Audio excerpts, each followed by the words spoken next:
Greetings, Bat Family. Welcome to Holy BatCast, brought to you by Real Fans for Real Movies. Make sure you visit our website at holybatcast.com or find us on social media on Facebook, Twitter, Instagram, or YouTube. Just search for Holy BatCast and you will find us.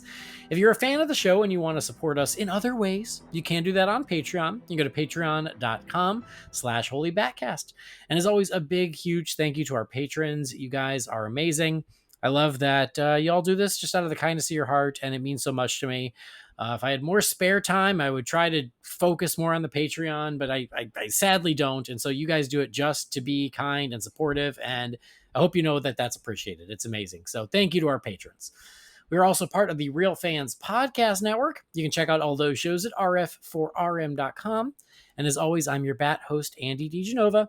You can find me on Twitter, on Instagram, and on Letterboxd. It's just my name, Andy DiGenova. In this episode, we're doing something kind of fun, some kind of random, maybe a little nostalgic. We are going to talk about some fun and cool Batman commercials. I can't believe I hadn't thought of this till now. I'm almost at 400 episodes, and this just came to me.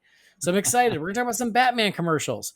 And joining me are two folks that you have heard me talk to a lot over the years, but not a ton on this show. They've both been on this show, but never together, to my recollection. I think this is a first. Okay, I think so too. But you've heard me talk to them a lot on the Real Fans for Real Movies podcast, especially around the holidays. We celebrate the holidays big time over there, and these are my holiday pals. I have been on their show From Pencils to Pixels, and then I do shows with them outside of Holy BatCast. They're two of my best friends, and I'm excited to get them together to talk commercials. So first of all, you already heard his voice. It's Mr. Scott Hopkins, my co-host from Why Not Futurama. Hi, Scotty. Hi. I love that our friendship has evolved into talking about commercials. You know what? I have no problem with this. Because it's not just about this episode, but Andy and I spend most of our time hanging out together with retro commercials playing in the background. That is 100% accurate. It's the best conversation starter. I don't know the last time we watched things together that weren't commercials. I think we went through that brief stint about 4 years ago of watching the Munsters Today until they pulled it off of Hulu for many reasons, probably. Because it was offensive to monsters. Because it was something I would have directed because it was so bad. But you're right. I mean, we have been friends now for over 20 years. We were roommates for 10 years. And yeah, when we hang out, even now, our go-to is YouTube retro commercials. Retro commercials, exactly. They're the best. So, perfect. Well, it's awesome. Also joining us, one of my co-hosts over at Disorder and co-host of Scotty on From Pencils to Pixels, where Scotty is his co-host on From Pencils to... They're co-hosts on From Pencils to Pixels. Who cares what the ranking is? This is communism. We're all equal. There you go. No? Yeah, anyway. It's Michael Lyons. Hey, Michael. Hey, good to be here. I'm excited to talk not only Batman, because everything I feel I know about Batman, Andy, is filtered through you and this podcast. Oh, good. So it's exciting to be on here and talk with you. But yeah, to talk about commercials, because, you were talking about how the two of you get together and watch retro commercials. Scotty visited Florida a year ago, January, and we sat down and watched, I think, an entire afternoon of Christmas commercials on YouTube. And every once in a while, we will just text each other random commercials that we find just as we've gone down different rabbit holes on YouTube. So it's nice to bring it back and talk commercials outside of the holiday season. So this is fun. I know. And that's just it, so we do this every year on the Real Fans show. We do it for Christmas. We do it for Halloween. We talk about commercials and we always have a blast. It's so much fun. And then a couple episodes ago, Brendan and we talked about some of our favorite Batman collectibles. And we had so much fun doing that episode. And of course, many of our choices revolved around fast food tie-ins. Oh, yeah. And so I was feeling ambitious that week. And so I actually edited the audio of a lot of the things into the episode. You know that I'm feeling, particularly ambitious when that happens. Usually I just cut out any F-bombs, throw on the opening, throw on the closing, and publish. I ain't got time for this. But I was like, no, I got to put in some fun audio clips. And so I pulled the audio for the McDonald's commercials for what we talked about. And that was when I was like, there are so many cool Batman commercials.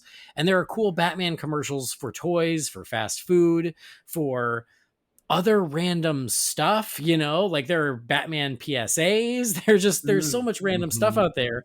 And I was like, how is it that we have never dedicated an episode to Batman commercials? And here we are. And I was like, I would have loved for Brendan to join us, but we're doing this on a night that he can't, he's busy. But I was like, man, there's no one I love talking commercials with than you two guys. And so it just worked out. So it feels like a holiday in the middle of May. Yeah. And I'm sure, I have a feeling this will not be the last Batman commercials episode. So somewhere down the road, Brendan can join us. There will be a sequel. Like with anything Batman related, there will be a sequel. And that's the beautiful thing about commercials. There are so many. Yeah. You can just keep finding more and more. But also, to give a little peek behind the curtain, I had to record something that was not time sensitive so I can publish an episode while I'm traveling because I'm out of town next week. So yeah, I let the listeners in on my life. I got to travel. And so this way I could record this one in advance and it doesn't matter when it comes out. Cause you know what? The commercials are already old. What's another week? That's right. Good point. Anyway, before we get to the main event, before we get to those commercials, I got to tell you guys about Manscaped. Manscaped, our sponsors, our friends who are kind enough to sponsor Holy BatCast. They want to remind you that summer is coming. And so you got to be ready to unveil your beach bod. Manscaped is here to ensure that your body is ready for the wild with their game-changing full body grooming and hygiene products. They have everything that you need to groom, to trim, to clean, to deodorize, to smell nice. They got everything you need. Anything for your grooming, Manscaped has you covered. If you're one of those people you have a hard time choosing, check out their Performance Package 4.0 because you get a little bit of everything. You get the Lawnmower 4.0. That's the essential trimmer I've told you guys about, but I will go on record. It is the best trimmer you can buy. You need to trim your body hair, face, or otherwise, the Lawnmower 4.0. It's as good as it gets. There's also the what's it called? The Weed Whacker 2.0. So that's for your nose and ear hair. You also get the Crop Preserver and Crop Reviver, ball toner, and ball deodorant. You get, what else do you get? The travel bag, and you get boxers. And the boxers are really nice and really comfy. And so anyway, the point is, all this is really good stuff, guys. I swear to you, I just ordered more deodorant.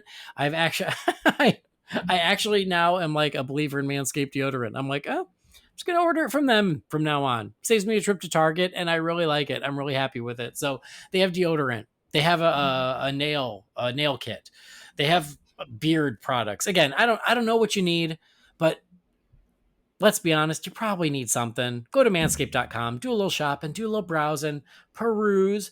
And if you're going to buy something, they're nice enough to give us the promo code of BATSCAPED for 20% off and free shipping. That's BATSCAPED, BATSCAPED, BATSCAPED.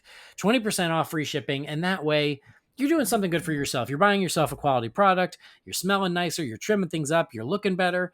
And you're saving a little money. And you're supporting Holy BatCast in the process. So you can't lose. Go to manscaped.com. And again, not only do I thank our patrons, I thank our friends at Manscaped because they're nice enough to continue supporting us here. I guess I should also say this just real quick. I did thank our patrons, and I mean it from the bottom of my heart. I also just have to give a pure, legit thank you to everybody who has ordered from Manscaped and used the promo code. That is so nice, and I know a bunch of y'all have done it. You've shared pictures. You've let me know. You let me know you've been happy with the products, which is great. I don't make the products, so I'm glad that they're good. I know they're good. I use them. But honestly, you guys, it's another way to show your support for the show, and I hope that you know every time that happens, it does not go unnoticed, and it does not go unappreciated. It means the world to me, so please, thank you. Go to Manscaped. If you've done that already, thank you, thank you, thank you, because they wouldn't keep sponsoring the show if you guys weren't supportive, and it's amazing. So thank you all. Again, that promo code BATSCAPE, 20% off, free shipping at manscaped.com. Scotty, did you get your lawnmower yet? Sorry to put you on the spot. I was telling Scotty, get the lawnmower, invest in it. No, I want to try it out though. All right. All right. Well, somebody's birthday's coming up. It's fine. Oh, how functional. I love You it. get a trimmer. You get a trimmer. Everybody gets a trimmer. Anyway, there you go. So shout out to them. And now let's get this party started.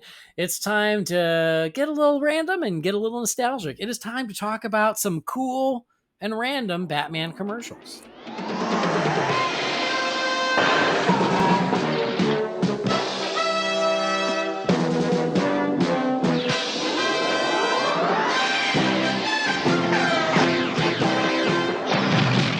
All right. So as I said, I can't believe we haven't done it, but I'm really excited about it. And we come to you with 3 cool Batman commercials from 3 different decades, which is so on brand for the 3 of us. It really is. I just did that math. I just did too, honestly. Like as I was looking at what we're about to talk about, I was like, wait a minute, I see something here. But that happens when we do our holiday specials. It's when we do our holiday commercials. I feel like we're very good at that. So yeah, we each chose a random Batman themed commercial to share, to talk about. And the good news is you guys are out there, you've got YouTube. You can go give it a watch and maybe you'll find something fun and random that you didn't know about before. So we're going to do it in chronological order. Again, taking what we do with the holiday specials. And that means, Michael, yours is up first.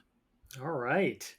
I'm excited because I picked a commercial for Batman action figures from the company Mego.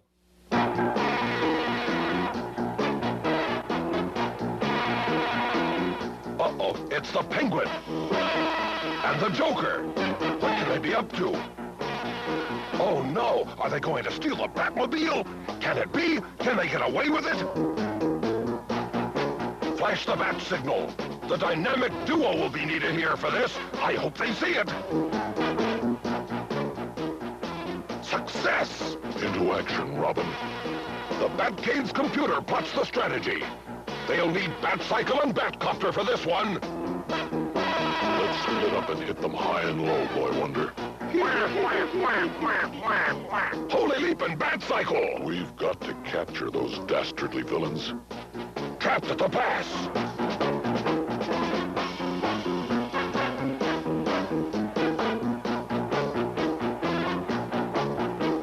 That should hold the 2 of you for a while.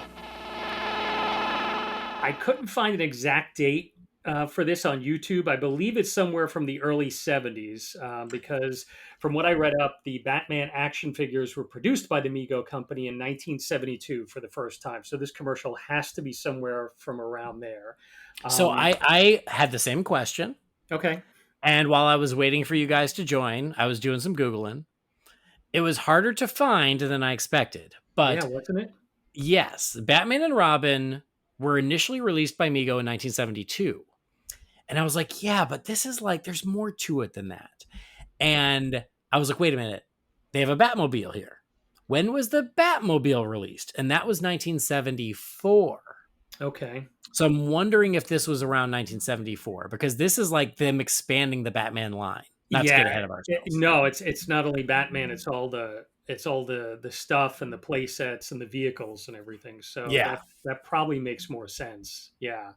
And what I love about this commercial, in addition to the childhood memories of playing with Mego action figures, because I had so many action figures from this company, was how this is one of these toy commercials you would watch as a kid and it would completely unlock your imagination. And I think a big piece of that is that the commercial featured 2 kids, 2 boys, playing with the Batman action figures, the action figures of the villains, as Andy was saying, the vehicles, the play sets. And I love when commercials would show that. But I also love, as this commercial does, it shows the kids playing with the action figures and the play set perfectly, so that they're almost like these mini little movies that the kids were creating. Totally. And as a kid, I found that absolutely fascinating. And when you would try to recreate the look of the commercial at home, it never worked out. It It never looked the no. same. You couldn't find that rock or that sand or the tree or whatever they used in the commercial. But it was just, I just loved watching the commercials because it looked like the kids were producing their own TV show or their own movie. Um, and with these commercials, they always had a narrator talking about a little plot that would unfurl in the span of the minute or so in the commercial. And this commercial is the same. It opens with the instrumental version of the very familiar classic Batman TV series theme, the show with obviously Adam West and Burt Ward. That's playing in the background. We see the Batmobile with the Batman action figure in it burst out through the cave wall. And when you would buy the action figure and the toy, you could never recreate what they did like that, bursting out through a wall. So it was always just really cool, like at the beginning of the commercial to see that. Immediately, the announcer comes on and says, "Uh-oh, it's the Penguin and the Joker." And we see their two action figures. And we hear the narrator say that, "Oh no, they're going to steal the Batmobile." And then we see the two villain action figures in the Batmobile and that driving off, obviously being pushed by one of the two kids. And I love that as it's driving off, I think one of the two kids like imitates the Penguin with the laugh, like the Burgess Meredith laugh from the show, which is a lot of fun. And then one of the kids flashes the bat signal, and I completely forgot about the bat signal from this playset, but the bat signal was nothing more than a flashlight with the Batman logo cut out so you could shine it on the wall. Mhm. And the narrator, I love the narrator's like, "I hope they see it," and of course they do. And Batman And and Robin, does he say good news? that's right, Like that's they saw right. it. And so Batman and Robin action figures jump into action. And there's a really cool shot at this point of the Batman action figure up on a rock, and they shot it from below, and they had like a fan blowing his cape. It's just a really, a really cool, like almost theatrical like shot that they created there. We see we see the two figures then in the Batcave playset, and they're trying to figure out what to do on the computer. And what comes up as the answer is the image of the Joker on the computer. And the image of the Joker is like a light bright. Remember light bright? Yeah. Oh yeah. It's like this little light bright image of the silhouette of the Joker's face. And it says something like the Bat computer comes up with a strategy, capture the Joker, or something. It's something so simple like that, right? Right. Thanks Like for the this, tip, Bat computer. We'll work on that. I think I would have gotten that from the Joker's face coming across Yes, the you're very helpful. computer. So Batman and Robin decide they'll need the Bat Cycle and the Bat Cycle and the Batcopter for this. So it's cool. We get to see two more of the vehicles, and then there's a little chase with the two villains in the vehicle and the Batcopter and the Batcycle. And I think this is when one of the kids like recreates the Penguin laugh of like, and in this scene they have the vehicles like leap across what looks like this ravine in slow motion. It was obviously not like this giant gorge. It was just like two rocks supposedly at a beach or in a backyard. And so Batman and Robin action figures, they trap the Joker and the Penguin. And there's they have a fight complete with like the bam and the zap from the TV series. And what I love is at the end of the fight, Batman uses his foot to plant the Penguin's face into the sand. Yes, like nose first, all the way in. Right into the sand. Yeah, Yeah, yeah, like, like almost smothering him. This commercial, obviously directed by Martin Scorsese. Yeah, and then they put them in the trunk of the Batmobile, and you never see them again. And it ends with Batman and Robin having tied up the Penguin and Joker and saying, "Of course, that should hold the two of you for a while." So I picked this commercial because, as I said, Mego action figures, they were my life when I was a kid. I had Batman and Robin. I had the Penguin. I thought the Penguin was the coolest action figure because he had the top hat and just like the the coat, the jacket, and everything that they had on him was really cool. I didn't have the play set, um, but I had the action figures, and I had so many from Mego because I think Mego had the license for like everything in the Mm. 70s, like everything. Like they had Marvel because I remember I had Spider-Man, Captain America. They had Planet of the Apes. I had all those. They had Star Trek. Um, they did action figures for TV shows because I remember like they had Fonz and all the characters from Happy Days with like the Arnold's malt shop play set. Like Mego was like the name for action figures in the 70s. So this brings back so many memories of playing with them and again trying to recreate what you saw happening in the commercial or watching the reruns of the Adam West Burt Ward show every afternoon. You would try to recreate what you saw in that show. So when you said you wanted to talk commercials, I immediately started going in and seeing like where's that Mego commercial with the Batcave because I wanted to show the So Batcave. you Like, remember this commercial oh, from then? I sure do because you would see it not only on Saturday morning, but a local TV station in New York, Channel 5, showed an hour of Batman every afternoon. They would show Oh, the two episodes back to back.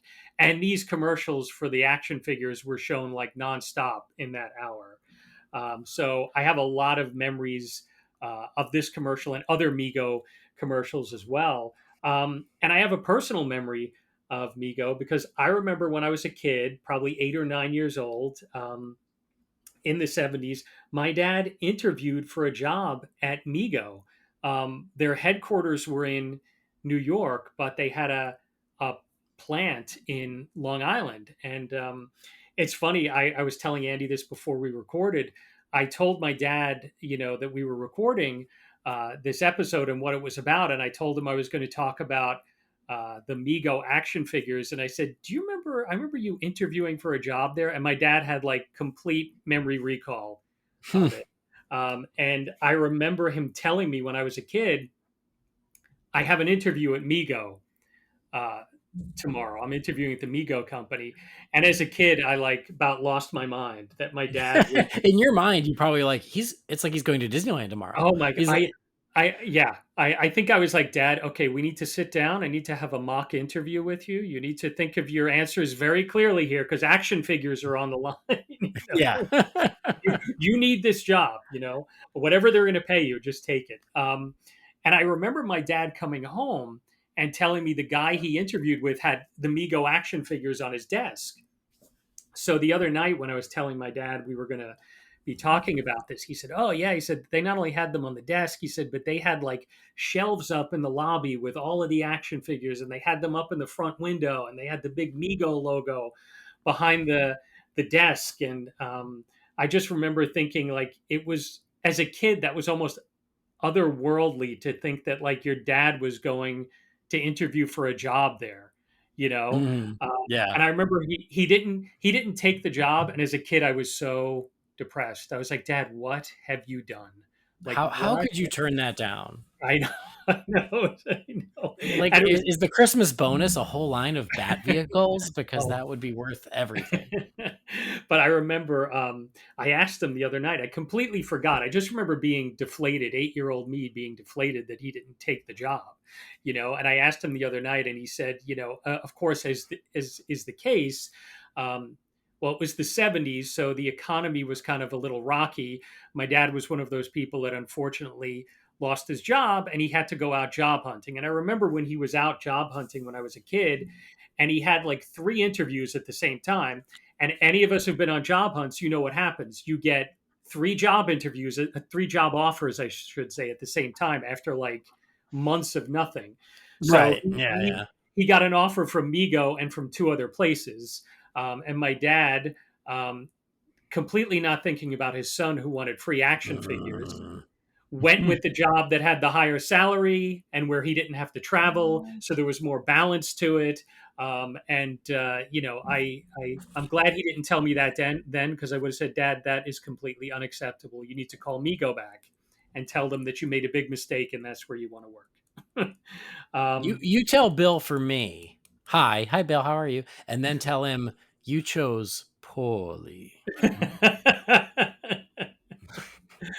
um, but I just, it's funny because I always feel that personal connection to Migo. My dad actually having been in the company's headquarters, and Migo is just a part of my childhood, and the Batman action figures. I think it's one of the few Batman pieces of merchandise I owned, in my life. And I remember just, my friends would have some of the other action figures, like someone would have the Joker, someone would have, some would have the Batcave, and you'd get together with your friends and play with it. So yeah, it was great to revisit this. And I say it about so many things, but watching this again was just a portal back in time and fun to revisit that time of Batman in the 70s as well. Yeah. Do you know who's going to be so excited you chose this? Jamie Drewley.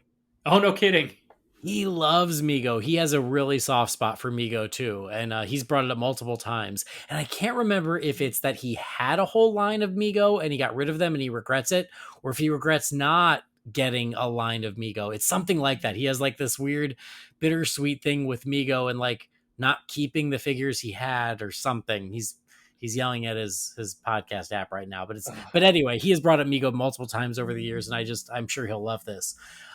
Scotty, you've been so polite and quiet, but what did you think of this Migo Batman commercial?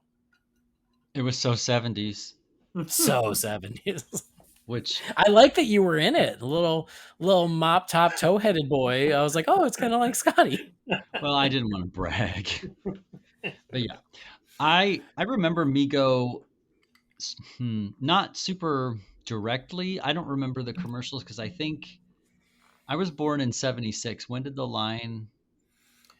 was it around? 72, you said? 72, yeah. Okay. Because I remember there was a time where there was a friend of mine who was a few years older than me, and I think he was getting rid of his toys, and he had some of these Migo action figures, and I was just getting into comic books at the time, and I was like, what are these? And so Yeah. I had never seen action figures of the superheroes before, and I thought they were so neat, but I couldn't get any information about it because it was like, oh yeah, it's Captain America and Superman, but like I don't think anybody knew what the toy company was called, and there was no internet, so there was no way of finding it. So it was kind of like this mythical thing about these. Oh, there was this time in the 70s where they made all these superhero figures and they were big. And that was around the same time that the Superpowers collection was out, which were 4.5 inch tall figures. And so it kind of blew my mind to see like the big ones. Yeah. So it was neat to see like several of them together in this commercial. And I love how it was also very Batman, how it had those onomatopoeia screens of the pow, bang. Yes. And I don't think I had seen that version of the Penguin. He looked pretty cool. Like it was like a black tuxedo, and he had like a circle around his eye. It was like a black eye. Yeah, well, monocle. Monocle. Okay. Yeah, well, It was a monocle. really Did cool he action get punched figure, in the yeah. face? Okay, gotcha. And it had that like Cesar Romero kind of looking Joker. Yeah. Which was fun. So, yeah, I thought this was a neat commercial, and yeah, I can't remember when it was. I think it was probably like in my early 20s when I started finding geek stores, like when they were a thing, and you could see these old school comic book stores that had toys in them. That I first saw the Migo figures like in packages, and finally got to fill in that like lost piece of information in my brain. Well, what's funny is that you and I have very similar memories of Migo in that it came before us. And so we Yeah. learned about it after the fact. And because it was Right. exactly the same as this was before my time. I didn't know about it. And then when Batman 89 came out and I started digging into the world of Batman, and that included Batman merchandise and Batman collectibles, I came upon Migo. And I was like, oh, wow, look at all these crazy. And they're more like, they're almost like dolls that are action figures, Right. which I guess is what like G.I. Joe used to be originally too. Mhm. So I Yep. guess that was just the style at the time. But yeah, I remember seeing like pictures of them in Batman collectible books. Yeah. So I knew that Mego was a huge deal in the 70s. Uh, it's so interesting though, because this commercial, it's obviously still very much, even though it was, again, best guess 1974, even though it was 1974, they were still capitalizing off the 60s show. Mhm. Yeah. Because that was the style of design for Batman, Robin, Joker, Penguin. It was the Batmobile was essentially the one from the TV show, the Bat Cave and the Bat Computer, all of that. Even the music, like you said, Yeah. Michael. Although the music it's like the no royalties paid version. I was going to say, because I said I'm going to talk about it being an instrumental version of the theme song because it seemed closest to it, but I thought, is it really? It, Because it it it is, but it's not the real song. Like they just yeah. found a sound alike that they didn't have to pay for. Oh, interesting. Yeah, so it's sort of like the generic version of it. But yeah, it's really fun to see this at that time. And this is a minute long commercial, Michael. So this is truly a mini movie. It It, is, yeah. it also reminds me of when Batman and Robin showed up on Scooby Doo. Mhm. Yes. Like there's Yeah. it's and I don't know if that was right around the same time. I don't remember what year that was, but it just reminds me of that because if you remember on those episodes, very similarly, Joker and Penguin were always teamed up together. Yeah. And so to see them in this commercial, that's what it gave me flashbacks of like, oh, it's Joker and Penguin together and they're going to steal the Batmobile. I did have a laugh when they were in the Batmobile and they drove off that cliff because I was like, oh, the Joker and the Penguin are having their little Thelma and Louise moment. I just want the moment where they clutch hands first. Like, I think we're missing something. That's awesome. But yeah, like it's so much fun, and I love how much merch they pack in here, like with the 4 action Oh figures, my gosh. 3 vehicles, the Bat Computer. I couldn't even tell, like between the Bat Cave and the Bat Computer, how much of that was actually for sale and how much of it they just created for the commercial.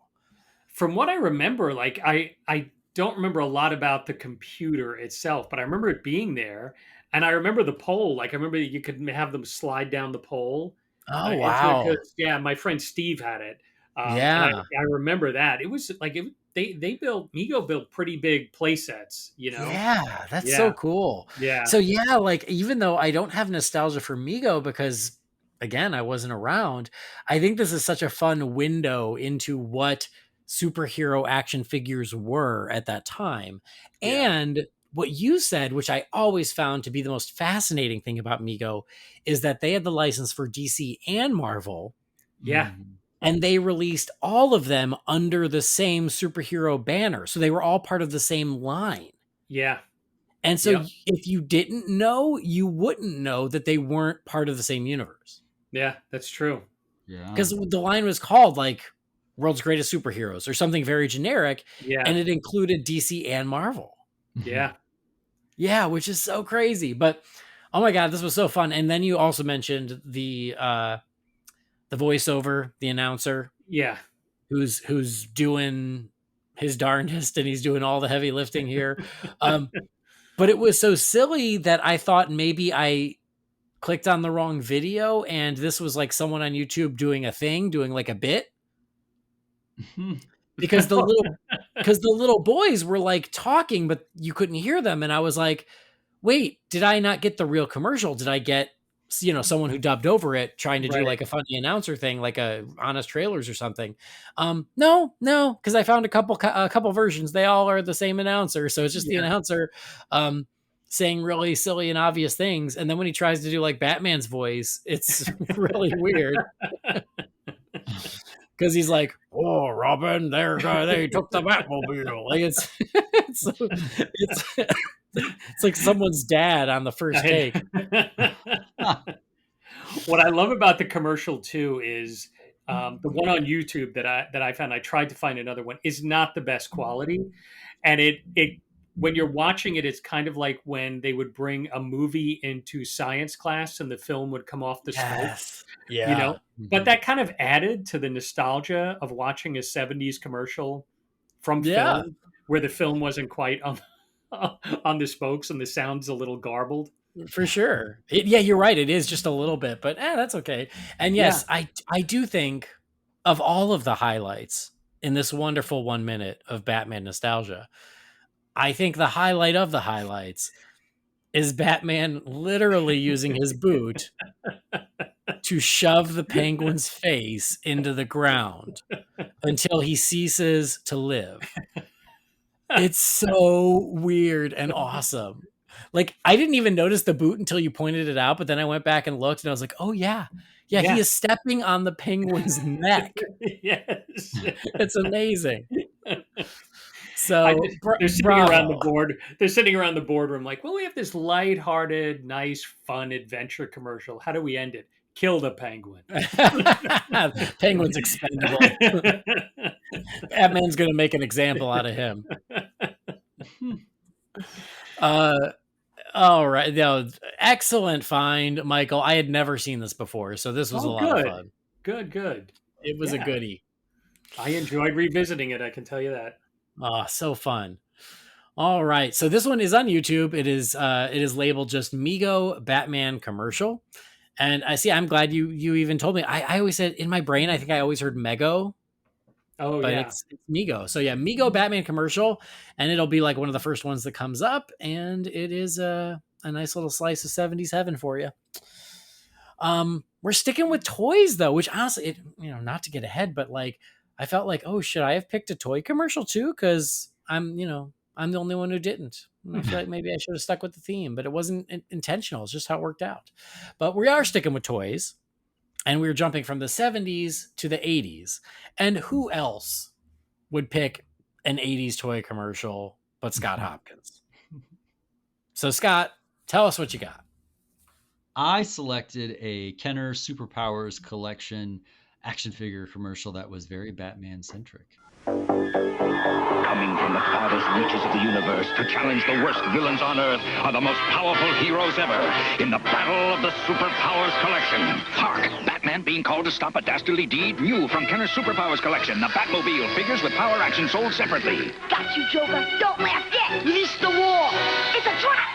Activate Batarang. Trouble, Batman? Not my Batmobile. Unleash Phase 2. Is this the end of our heroes in the Batmobile? You decide. This one apparently came out in 1983, or at least according to YouTube. And it starts with a possibly early CG or some sort of attempt at digital artwork version of Gotham City. They zoom in on it. And we see I guess you could say the character art from the Superpowers action figure collection animated, which is pretty neat. Because they're kind of directly lifted from the Jose Luis Garcia Lopez DC style guide that was a big deal in the early 80s, which is my favorite version of all of the DC characters. Don't feel I always stumble on his mess that up. Yeah, it's a mouthful, but yeah. I agree. His style guides of the DC universe are the tippity top. They're just the best. Beautiful and amazing. His designs for every DC character is perfection. They're all perfect. Oh god, they're so good. And it's neat because even in the Superpowers cartoon that came out the following year in 84, they're obviously based off of the style guide, but they are made a little bit more simplified for Saturday morning animation. But here it looks like they just animated the actual artwork, which is pretty cool because I don't think you see that often. Maybe in other commercials for Superpowers figures. So you see the four main villains, which are Brainiac, Lex Luthor, Penguin, and Joker. And quick question. So is the whole concept of Penguin and Joker being paired together, that's not in the comics? Is that you said that comes mostly from... I just think that was like a moment in their history because it's not that common. Like there might have been an episode of 66 where they teamed up.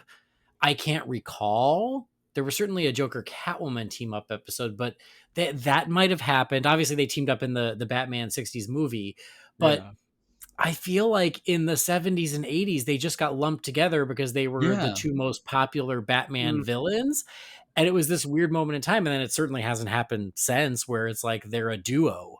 But that was a thing for a minute in pop culture. And now looking back at it, it just makes me feel like they were a couple. And they have said split up.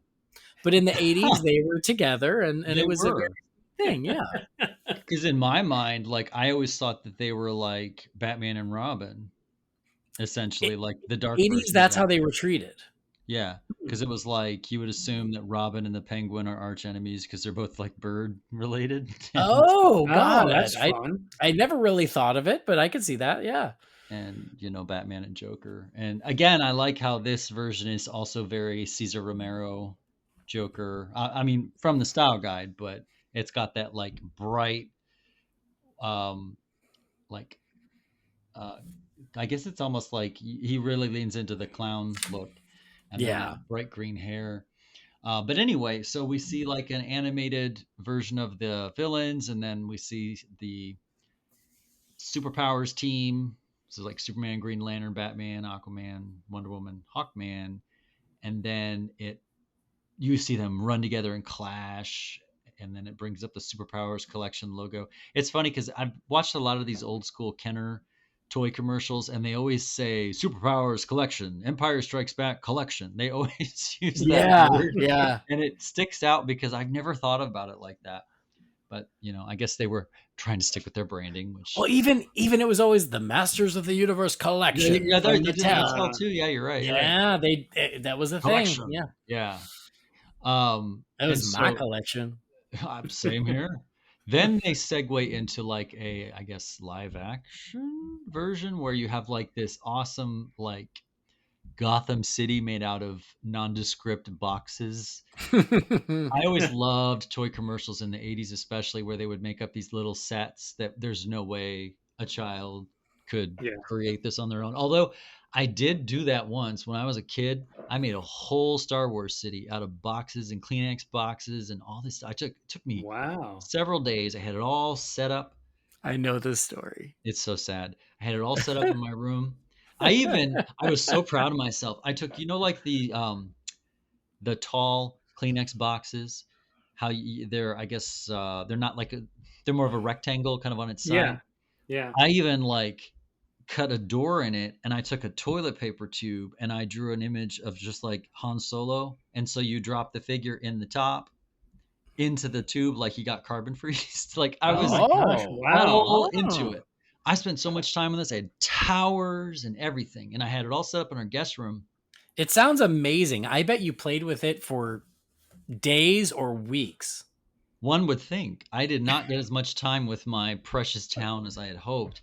Oh, no. I left the room after being in there for days. I went to the bathroom.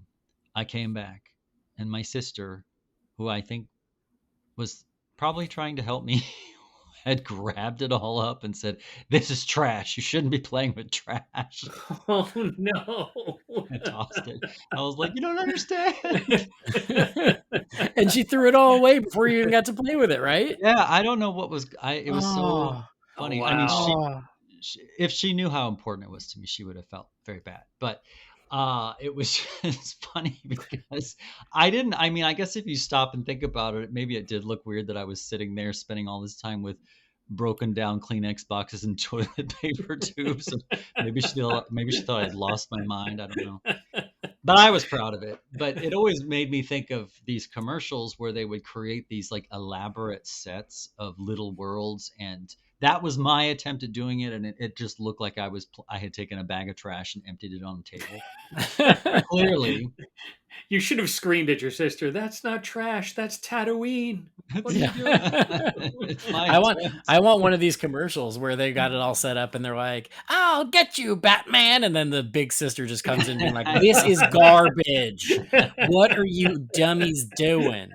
Oh my God, you're never going to kiss a girl." That was pretty much.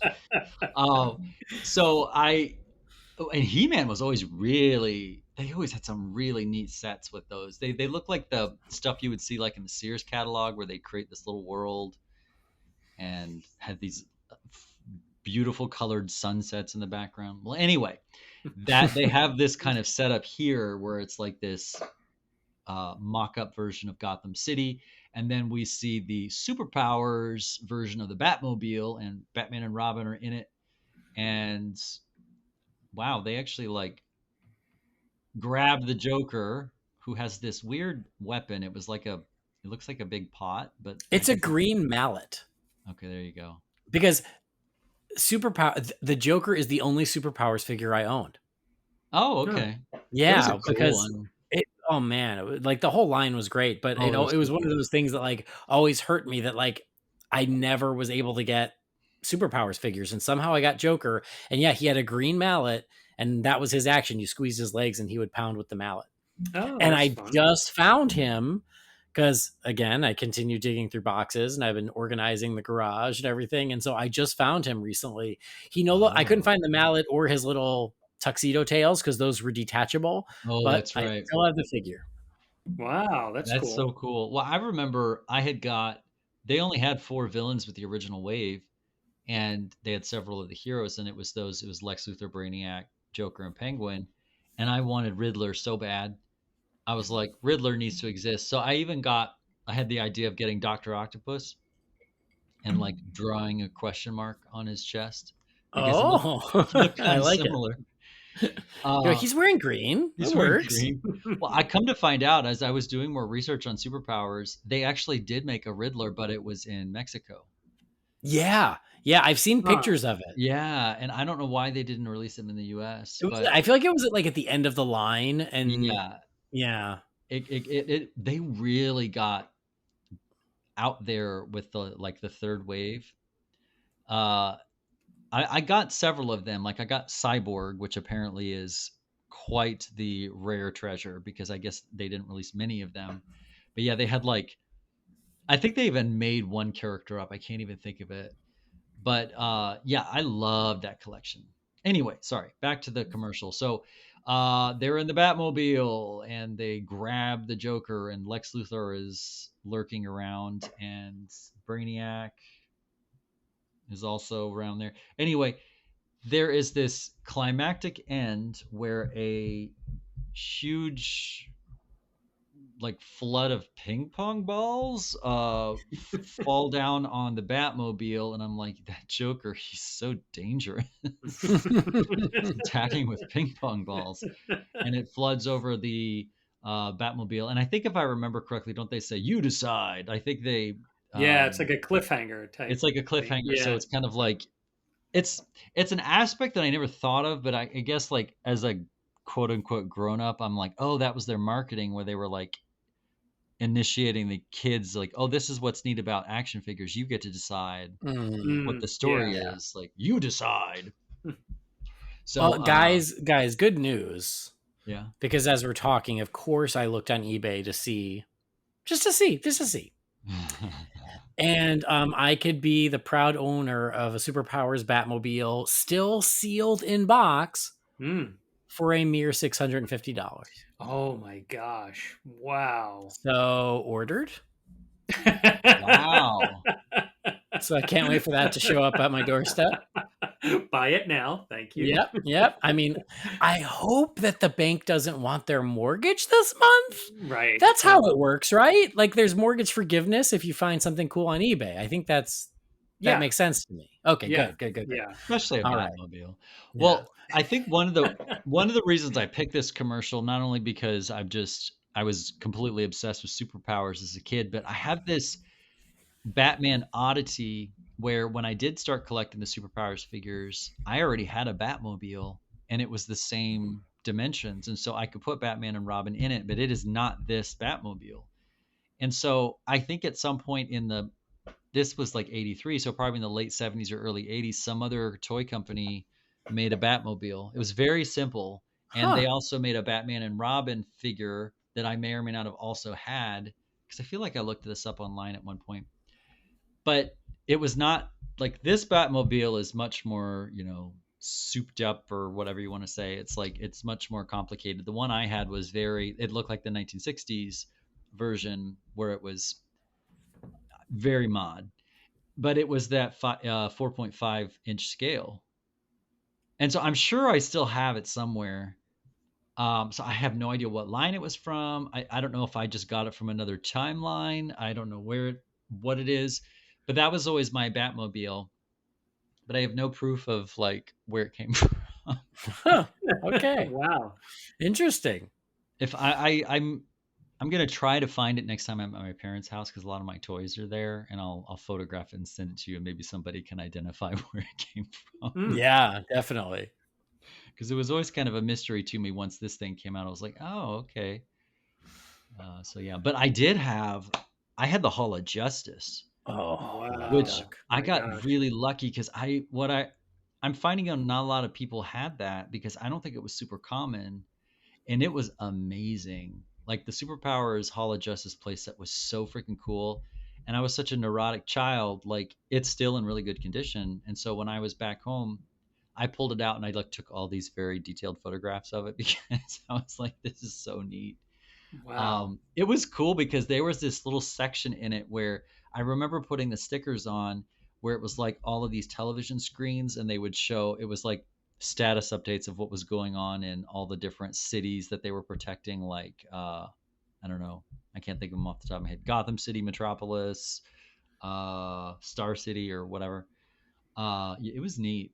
It was really cool. Well, good news, guys. I can be the proud owner of a Hall of Justice, Oh, jeez. along with the Batmobile and 20 Superpowers figures, guys. Oh, that's Wow, that's a good This, package deal. I mean, this is the deal because I don't have to search for anything. I get it all. epic. A mere $1,200. Oh, that's nothing. Eh, It seems a little high, but look at all you listen, get. come on. When you break it down, kind of reasonable. Kind of Thanks, reasonable. it's worth it to me. Do you still have your Hall of Justice, Scotty? Yeah. Oh my gosh. I want to bring it here, but I never If you want drive me out to to watch it for you, I can do that too. Well, you'd have to carry it on a plane because Uh, it's in Texas. So I would happily make that my carry on. I could see Could you Andy see sitting that? on an airplane with it in his like holding it like a teddy bear. I mean, on our collectibles episode, I told the whole story about how I freaking carried a Riddler statue from the WB store in the box on the plane from California to Florida. Wow. So I've done it I don't before. remember I'll do it again. that. Well, that's dedication. I appreciate that. So we're talking about this Batmobile. I gotta say, this is one of my favorite Batmobiles of all time. Wow. That was Do a you good remember one. it? What's that? You rememred it? Oh, yeah. Okay. I never had it, but I remember there was this one time where my parents wouldn't have been together. I don't think my parents would have been together. I think it was maybe it was my dad and my stepmom. Anyway, we went to some random family's house. I don't remember who they were because we only went to their house one time, but we went to their house for dinner. They must have been like a church family that my dad was friends with. I have no idea. But the kid had all the Superpowers toys, Wow. including the Batmobile. Mm. And so I just played with his Superpowers toys and I was happy as could be. And that was part of one of the first, that's like one of my first Batman memories is playing wow. with this kid's Batmobile and being like, this is so cool. I want one. So maybe that's why I have such a soft spot for this design of the Batmobile. But I also just think it's such like a pure design for the car. And it's like, it's totally the 80s version of the 60s car. Right. Because it's the same general layout, right? It's still kind of the convertible. It has sort of the bubble windshields, like all of that's kind of the same, but it is not as boxy. It's sleeker. It's more like an 80s kind of Corvette, and then with the silhouette of the bat head on the front and the battering ram in the front and the little villain grabber in the back. Like, I just love this Batmobile. I think it is so cool, and that's kind of why I started looking on eBay as we're chatting. Cause like, I'm like, I never had it. And it was, it's sort of like a little holy grail for me where I'm like, yeah, I could use a Superpowers Batmobile. But yeah, I love this commercial and I commend you, Scotty, because let me tell you, when we decided to do this, can I tell you how shocked I was you picked Superpowers? I can't tell if you're being sarcastic or serious. I was not shocked at all. Okay. Because I know your love for the Superpowers collection. Oh my God, I love it. Yeah. And rightfully so. But I love that you're right. Like, this is a Superpowers collection commercial, but I love that it is a very Batman Superpowers collection, that it is Batman and Robin in the Batmobile capturing the Joker. It seems like the Joker's also in cahoots with Lex Luthor. There's like a little moment there. Yeah. Yeah, and then being left on that cliffhanger. I don't know how I'm going to sleep tonight, guys. I don't know if they escaped What's these going to happen balls or not.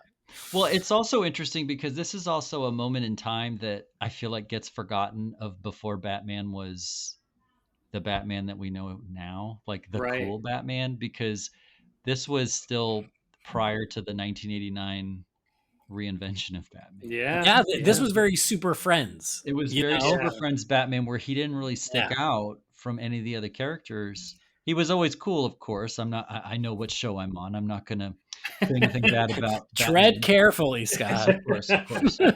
But our friendship has survived a lot, but you're on. I know. You're on thin ice, but, buddy. But like it was that version of him that was, I would say, more modeled after the 60s version, because it's even the color of the costume.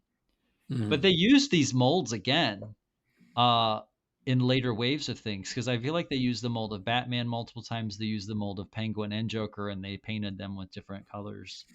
Well, the Penguin one got reused for Batman Returns. That's what I was thinking. Because they didn't. Really?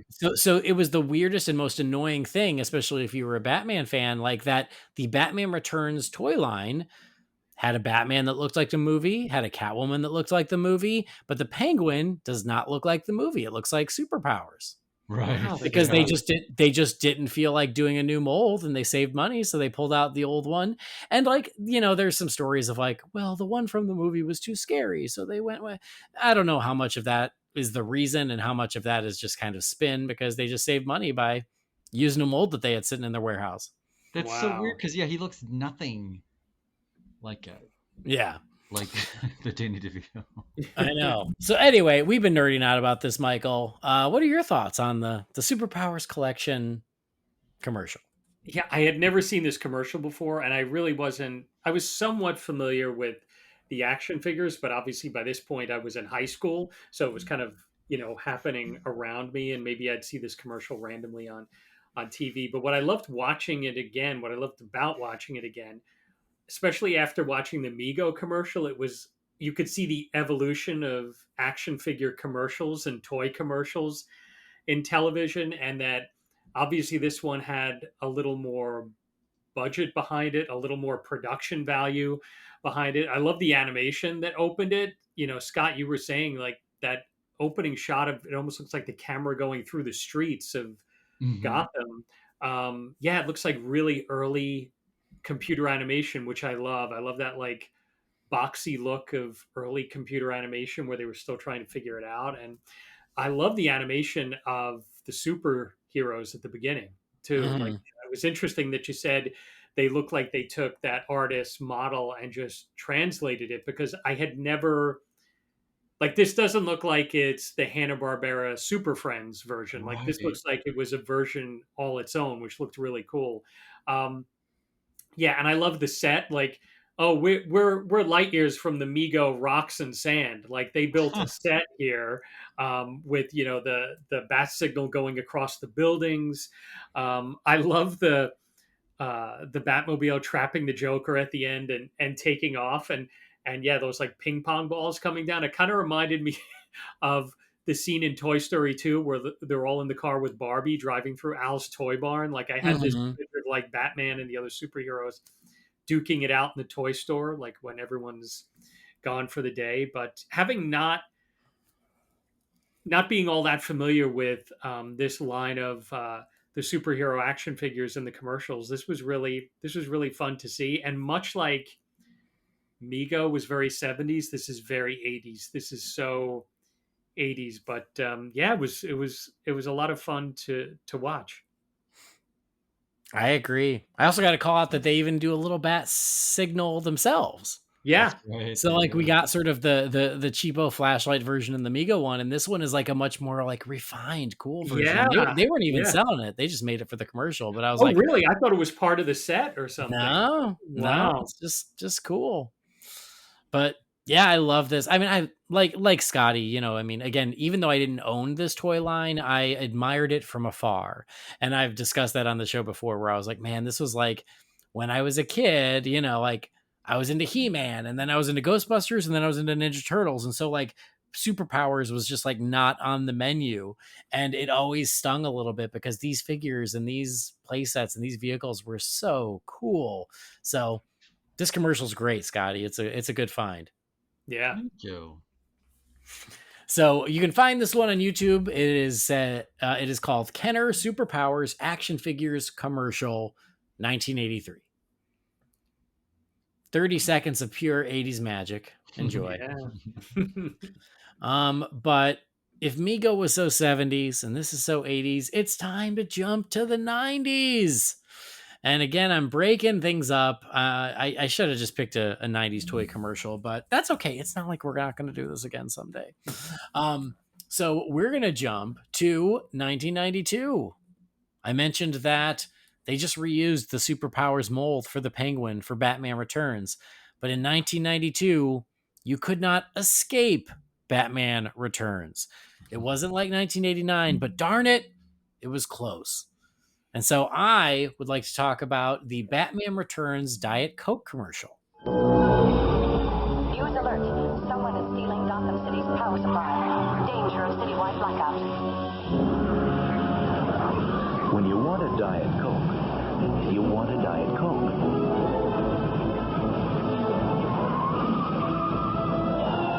After all, there's just one. Diet Coke. Just for the taste. Now, Batman fans, we love to celebrate the Batman 89 Diet Coke commercial that was on the VHS tape. Yeah. And rightfully so, because we watched it every time we watched the movie. It was on the VHS tape. It's legendary. It's amazing. Nobody gives it a lot of love to the Batman Returns Diet Coke commercial. And here's why.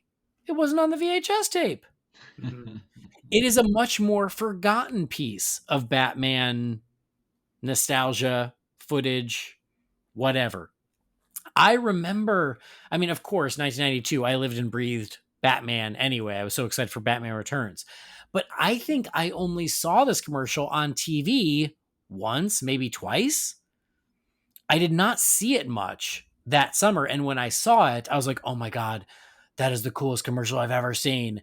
And I remember then going, oh, I hope they put it on the tape. And they didn't. They skunked me. So even the version that's on YouTube isn't the greatest quality because I feel like this is a commercial that has somewhat been lost to the ages. And so as is my mission on Holy BatCast, I have to bring it back up so more Batman fans have something cool to enjoy. So this Batman Returns Diet Coke commercial is so cool. And it even opens with the title card, Batman Returns, which is great. And the Batmobile is driving through Gotham, and they're driving through the Batman Returns version of Gotham. They shot this like on the movie set. Wow. Which you gotta love. Like that they thought ahead and they had this deal made, and they're like, no, we're also going to shoot this commercial on the set. So the Batmobile is driving around Gotham. Batman is inside. We get shots of Batman multiple times, and it is Keaton. Wow. Oh, it was. I didn't realize that. Oh, that's absolutely him. Now, I am very unclear if this is footage from the movie that they cut in, or if it's like unused footage, or if they literally shot it for the commercial. It's very hard to tell because it's kind of fleeting. Yeah. But like, there are shots in there where I'm like, listen, I've seen this movie 800 times. There are shots in there that I do not recall from the movie. So whether it was unused footage or if while he was in the car shooting the movie, they're like, we need to get some reaction shots. Who knows? But it is him. He's driving around Gotham in the Batmobile. It is the Returns Gotham. There is a news report that there is a power shortage in Gotham. And so he pulls up to a Diet Coke machine and it says, sometimes you just need a Diet Coke or something like that. And just then the power goes out. He can't get his Diet Coke. And so then he starts racing through Gotham as the power continues to go out around him. And so he's like trying to beat the power outage to get to a Diet Coke machine before the power goes out. And so you've got just these great shots of that Batmobile Still the best Batmobile. Sorry about it. Driving through Gotham, and there's this amazing like overhead shot of it driving and like turning this corner, but it's like a matte painting. Oh my god, it's just like this beautiful shot. And again, my biggest regret is there's just not a clearer version of this commercial out there. But as he's driving, like the lights are going out behind him and light bulbs are bursting, and he eventually gets to another Diet Coke machine. And what I love is that even then you can see that like next to the Diet Coke machine is the Penguin Mayor posters from the movie. Huh. And the Coke machine goes out. He's still too late. And then you hear a laugh and he looks up and there's a silhouette of Catwoman against the moon. Hmm. And you do not see her face. So it's not Michelle Pfeiffer, but whoever it is does an amazing job because she looks perfect. And she laughs and she throws him a Diet Coke and he aims his grappling gun. And the last shot is the can of the Diet Coke and the grapple wraps around it. And you see like the Batarang. Yeah. And then it says, just for the taste, Diet Coke. Cha. So, again, this is like the coolest commercial that I feel like has been forgotten. And I had such good memories of it. And God bless YouTube because I was finally able to watch it again in my old age. So, and it, like we said about some of the others, it kind of feels like a little mini movie, but also because the summer of 1992 was all about Batman Returns, man, this looks like one of the most expensive commercials Yeah. because No it kidding. looks like the movie. It does not look like a commercial. It's just gorgeous. And it's footage and I'm clicking through and I'm starting to doubt myself. Maybe that's not Keaton, but it got in the, no, that's him. Okay, there are shots of him in this, but I wonder if they got a look-alike for some quick other shots. Oh my God, I'm doubting my. And again, if I could have a clearer version, I could probably say, but no, the shot at the beginning is absolutely him, without a doubt. That's him. But then some of the quicker shots of his face, as I'm clicking through, I'm trying to figure out. Anyway, we'll figure it out. But the point is this commercial looks expensive. It's awesome. And it just really brings me back to the hype of 1992 where they made this really cool commercial for Diet Coke and Batman Returns. When I sent this, Michael, you immediately went, oh my God, I remember this. Yeah. Oh man. And it's interesting you say that it's gotten forgotten about because I don't think I've seen it since the summer of 92. I remember seeing it a few times over that summer. And Andy, you and I have talked many times about how the summers of the 1990s were these summers of these event movies that didn't feel like movies. They felt more like concerts. Like they were just so hyped and so promoted that by the time they came out that weekend, you wanted to go to see them either on Friday, Saturday, or Sunday so that you were not left out of the conversation on Monday. Mm-hmm. And part of all of that marketing of these big summer event movies were commercials like this, where the product was put into scenes from the movie or a set from the movie. Like I love that there's a Coke machine on the sidewalk of Gotham. I had completely forgotten about that. And there were a lot of other movies that did big summer movies that had similar commercials. And we were talking about a few of them a little while ago, like the Flintstones with McDonald's in the summer of 94 and Godzilla with Taco Bell in the summer of 98. And this is another example of this. And like you said, Andy, it's so well done and it's so well produced that watching it again, I was just amazed that, man, they like took the time on the set of the movie, either while they were filming it or just after they were filming it, to make this movie and to give it some production quality too.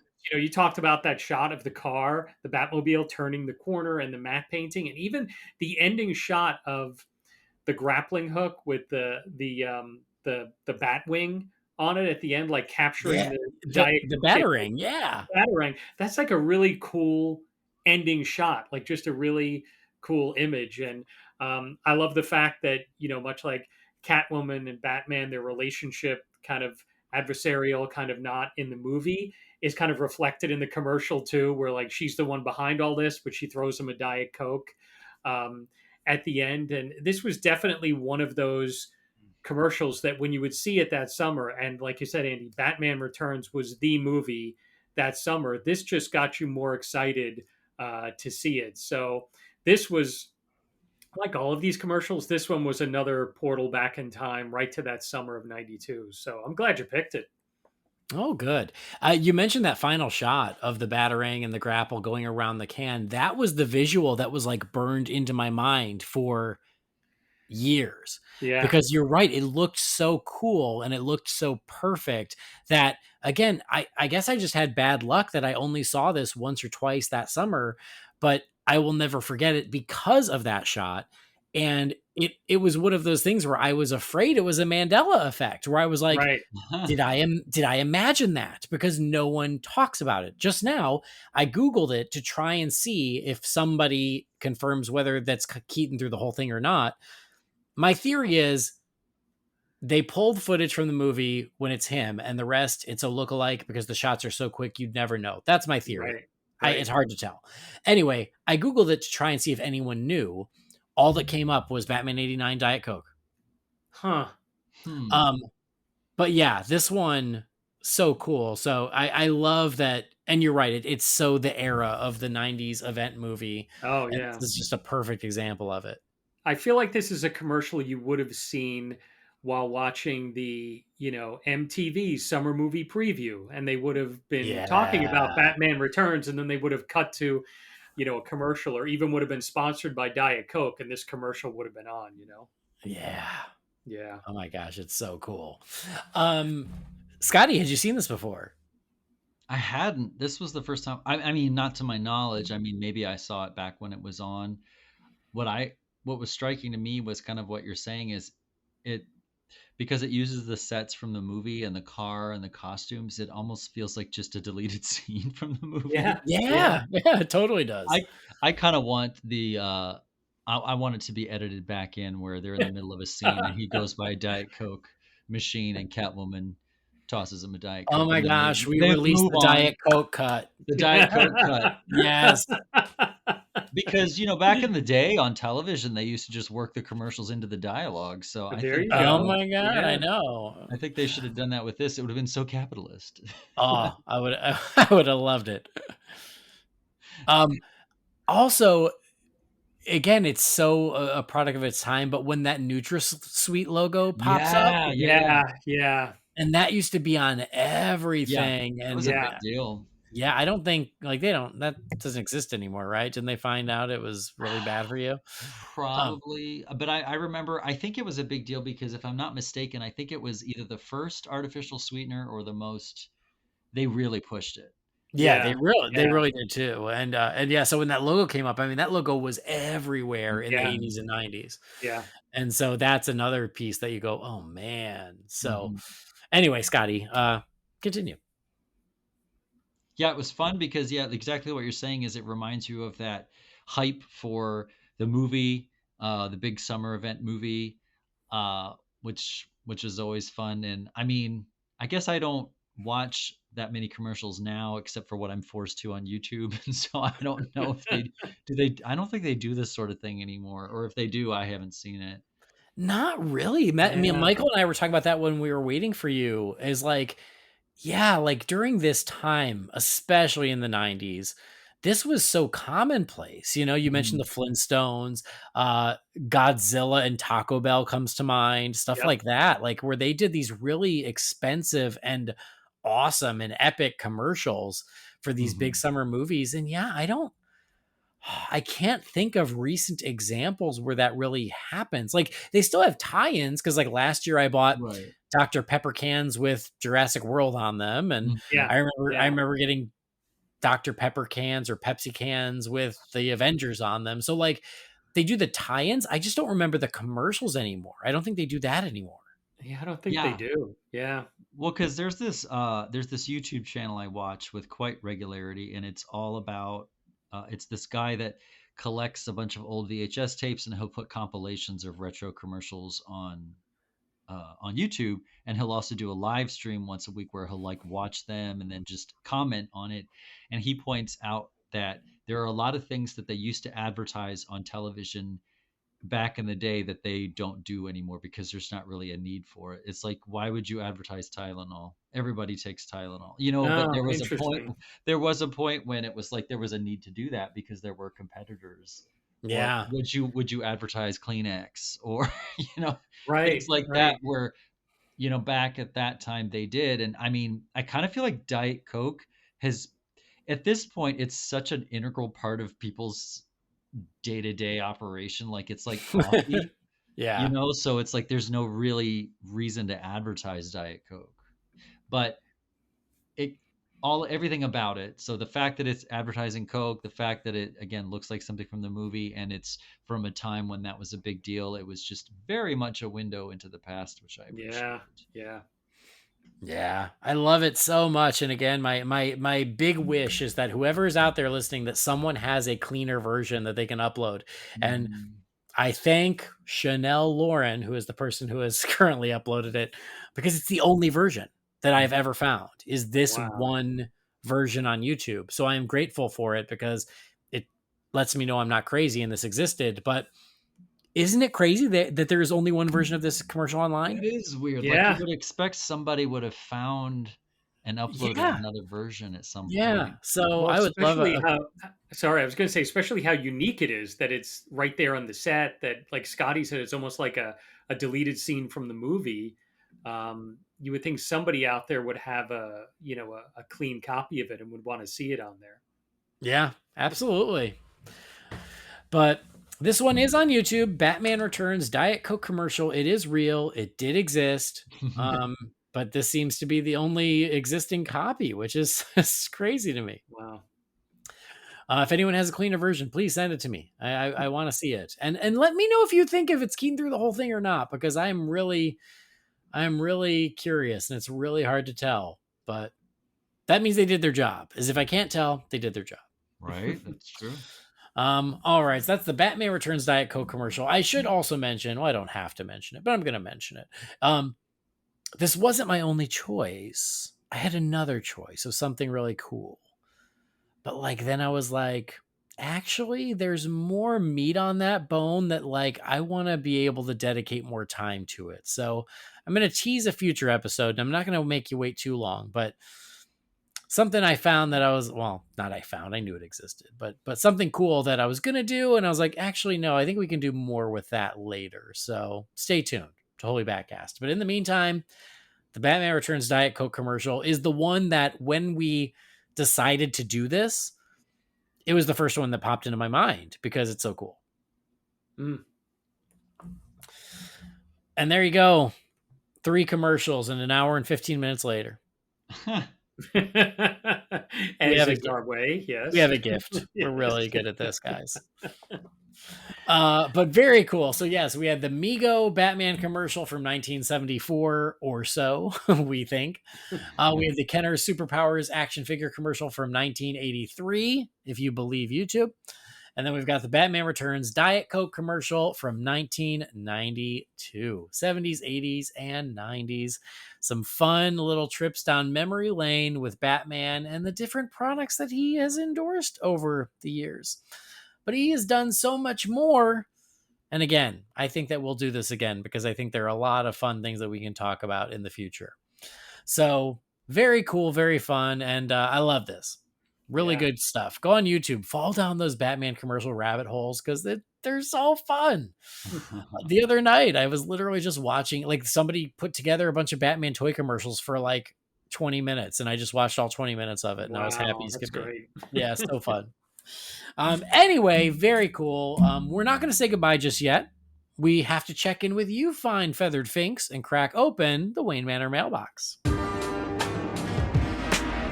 It's time again for the Wayne Manor mailbox. You've got mail. Darren. What is a letter for me?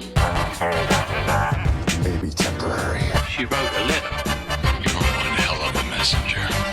This is all, Master Wayne. We got a few emails, and so I asked my pals here to help me answer it because it's always good to, clean out the mailbox for next time. I don't want it to get too full. So, first one here is from Sam.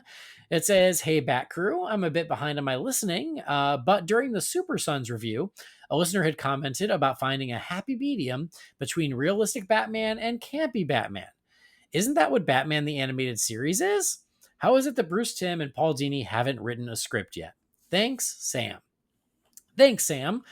So yeah, and this is something we've discussed a lot pretty recently, Scott and Michael. I don't know how often you listen to the show, but just talking about like the balance of like of putting a little more light and color back into Batman and making it a little more kid friendly without making it kiddie. Yeah. And so there has been a little back and forth and honestly a little debate. Some people don't agree and some do, and that's fine. But Sam here has a very valid point of like, isn't Batman the Animated Series just the right balance? And to you, Sam, I say absolutely. You're 100% correct. And I think for years now, me and Brendan and Jamie have said like, man, like make a Batman live action movie, but with the tone of Batman the Animated Series. And it can't be 1-to-1. You can't just do the animated series in live action, but it's a hell of a template. It's late. A template to use of how to strike that balance. So yeah, absolutely. Michael, thoughts? Yeah, I mean, I would love to see that. I mean, something that I enjoyed about the Zack Snyder Justice League was that it felt like Batman in a very comic book universe. And I know that wasn't kind of that lighthearted, campy tone that was in there, but it was Batman in a very fantastical world, you know. And I feel like we did get the more realistic Batman in the Christopher Nolan movies, which I loved, and they were great. And I feel like the Batman, which was last year, which was Matt Reeves, correct, was the director Yep. of that. That was kind of a return to that, and obviously that did okay for itself, and fans and audiences like that. But I would have loved to have seen kind of a turn more towards the comic book version of Batman. Obviously, not going as far flung as like the 1960s series, but yeah, something that would balance it a little bit. I've only seen several episodes of the animated series, but I think I know what you're talking about with how it balanced that tone and kind of like a not taking itself too seriously tone. And I think that it'd be really interesting to see a Batman movie like that. All right. If you've only watched a little bit of the animated series, can I tell you it comes with the highest possible recommendation? Oh, I know it. I mean, the episodes that I saw back in the 90s, I think that was the last time I watched it, were really well done. And Mask of the Phantasm I saw too. Oh, yeah. So, yeah. Scott, any thoughts? Yes, I think that that's a wonderful idea to make a live action film version that is essentially a translation of Batman the Animated Series. So like Michael, I don't know that series too super well, but if you haven't noticed, fandom can be incredibly divisive. I don't know if you've noticed that. No. But I think That's silly. one like rare thing so many people agree on is how beloved Batman the Animated Series is. Yeah. Yep. And I think that that would be a really interesting direction to go in because yeah, it's a hard balance to do, but just I would say tapping into all of the magic that was used into making that series, I think would be a really interesting step forward. Like personally, you know, I always prefer camp, but I have terrible taste. So I want to see like a really ridiculous one that goes a little bit back to the 60s version and maybe merging that with probably more elements of Tim Burton and even Batman the Animated Series. I don't know what that would look like. Maybe AI could make that for us, but I certainly think it would be your favorite Batman villain is Egghead. Oh my God, I love that because he's so ridiculous. He's a good one. He's a good He's one. not as good as Bookworm or the Archer, but well, and I have to like Andy and I went through a phase a while ago where we were watching. This might have been actually 20 years ago, but in my head it was a couple years ago, where we were watching Batman, the original Batman series from the 60s. And I guess it had been a while at that point since I had watched it. And like watching Cesar Romero's performance of Joker was completely insane. Oh my God. Like, I don't understand where he got all that energy. I mean, it was crazy, but I loved it. And it was just very Cocaine. over the top. That way, yeah, probably. I mean, that was kind of my first thought, but I didn't know if this was a family friendly show or not. So. Occasionally. Fair enough. So yeah, I do think that that's a great idea. I mean, I thought, isn't there some sort of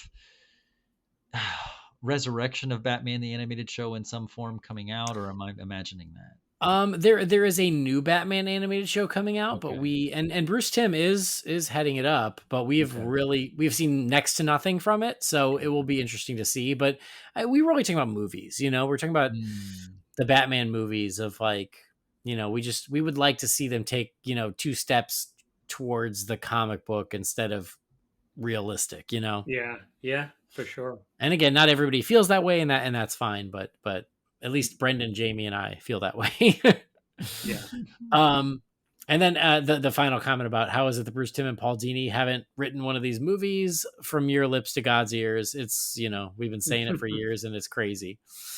Next message is from Andrew Anderson. It says, "Hey, Batcasters, do you think that we'd feel differently about Batman Forever and Batman and Robin if they had been the first 2 movies and there had never been Batman 89 or Batman Returns? If I had never known the Keaton films, I could see myself liking the Schumacher ones a lot more. They were flashy and campy a la 1966, and they had some moments that I've come to appreciate. Were we so disappointed in Forever and Batman and Robin because we were already accustomed to the tone and the Burtonness of the first 2 films? Also, I enjoyed your review of the 89 comic. I love the comic itself. I love the art and the writing, and I would love to see an animated film from that universe. How about you? Speaking of the 89 comic, there's one panel where Batman is on a roof with Gordon, and they're getting ready to swing or maybe jump off together, and I found myself thinking, Gordon definitely weighs more than 108. Thanks for the great pod. Be well, Andrew Anderson." I love that. That's great.